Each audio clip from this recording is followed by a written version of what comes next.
Prezidente Burundi Evariste, Hakarak Hametin Kooperasaun Bilateral no Timor Leste e o Futuro. Questão nem hato o embaixador Zeprin Maniratangan, representante permanente da República Burundiana e as Nações Unidas, ba jornalista, bahira remata sormalo o presidente da República José Ramos Horta e o Palácio Presidencial Nicolau Lobato Barupiteu Sestane. Durante o encontro, o embaixador hato mensagens-chave tolo, o presidente Burundi. Primeiro, Burundi hatudo apoio macaso para o presidente da República José Ramos Horta nesse serviço, é bem notável e a grupo 17 mais.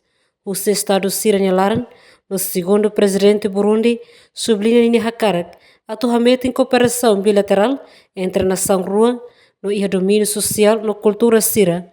O destaca desafio Sira na nação rua Soro, inclui mudança climática, pobreza na questão global Siracelo. For me to meet His Excellency the President of the Republic of Timor-Leste. I came with a message, a special message of my President, His Excellency General Evariste, President of the Republic of Burundi, to His Excellency President Ramos, President of the Republic of Timor-Leste. The message was three points.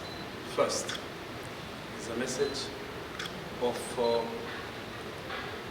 support of the remarkable work that the President of the Republic of Timor-Leste is doing to the family, the big family, the great family of G7+.